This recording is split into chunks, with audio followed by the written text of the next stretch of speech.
کراچی لوٹ کا مال نہیں ہے جناب جو آپ سمجھتے ہیں کہ آپ کے پاس نہیں رہا تھا آپ بھوکے مر جائیں گے۔ کراچی 97% سندھ کے بجٹ کا دیتا ہے، باقی 3% حیدرآباد، میرپور خاص، نواب شاہ، سکھر۔ ایک طرف وہ ہیں جو 100% آپ کا بجٹ بنا کے دے، دوسرے وہ ہیں جو 100% بجٹ کو خرچ کر، جو 100% دیں 1% ان کا اختیار نہیں ہے اس میں، جو 1% بھی نہیں دے رہے ان کا 100% اختیار ہے۔ اس طرح گھر چلتے ہیں، گھر تقسیم ہو جاتے ہیں، خاندان تقسیم ہو جاتے ہیں۔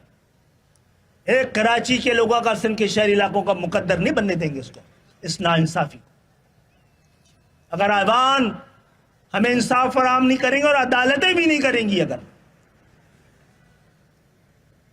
تو ہم اپنا جمہوری حق استعمال کریں گے، سڑکوں پہ جائیں گے۔ ایک اور بڑی اہم بات کروں میں کہ لوگ کہتے ہیں آپ بھی مجرم ہیں 18ویں ترمیم کے، تو مجرم ہے تو کیا ایم کیو ایم آج بھی مطالبہ کر رہی ہے کہ 18ویں ترمیم کو ختم کر دو؟ ہم تو کہہ رہے ہیں نہیں، ہم تو کہہ رہے ہیں 18ویں ترمیم پہ مکمل عمل کیا جائے۔ ہم اس گناہ میں اس لیے شریک ہوئے تو 140 میں اے لگا سکے۔ ہمیشہ کے لیے سپریم کورٹ کا یہ فیصلہ اپنے پاکستان کی عوام کے حق، یہ فیصلہ ایم کیو ایم کے حق میں نہیں ہوا ہے، یہ پاکستان کی عوام کے حق میں ہوا ہے، پاکستان کی جمہوریت کے حق میں ہوا ہے، پاکستان کے آئین کے خاطر ہوا ہے۔ یہ کراچی کے لیے ہوا ہے، حیدرآباد اور میرپور خاص، نواب شاہ، سکر کے لیے نہیں ہوا ہے، یہ لاڑکانہ کے لیے بھی ہوا ہے، یہ نوشہر افروز کے لیے بھی ہوا ہے، یہ پشاور کے لیے بھی ہوا ہے، یہ رتو ڈیرو کے لیے بھی ہوا ہے، یہ مالا کنڈ کے لیے بھی ہوا ہے، مستون کے لیے بھی ہوا ہے، میاں چنو کے لیے بھی ہوا ہے۔ تو پاکستان کا مقدمہ سندھ کے شہری علاقوں کے نصیب میں آیا ہے، ایم کیو ایم کے نصیب میں آیا ہے۔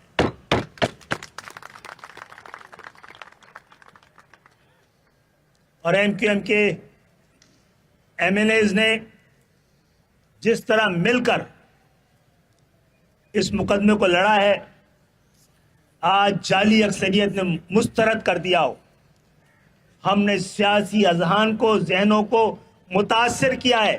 آنے والے وقت میں ہم کہتے ہیں کہ آپ صرف 140 کو جو اس اسمبلی سے پاس ہو کر اسٹینڈنگ کمیٹی میں اس کو بیٹھائیں نا، اس کو اٹھا کے لائیں ایوان میں اور کاؤنٹنگ کرائیں۔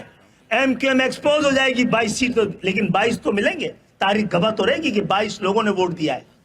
ہو سکتا ہے پاکستان کے عوام کی جانب سے منتخب ان لوگوں کا شاید پاکستان کی عوام کے خوف سے اور خدا کے خوف سے ان کا ضمیر جاگے اور آپ پورا پاکستان کامیاب ہو جائے اس ووٹنگ کی وجہ سے۔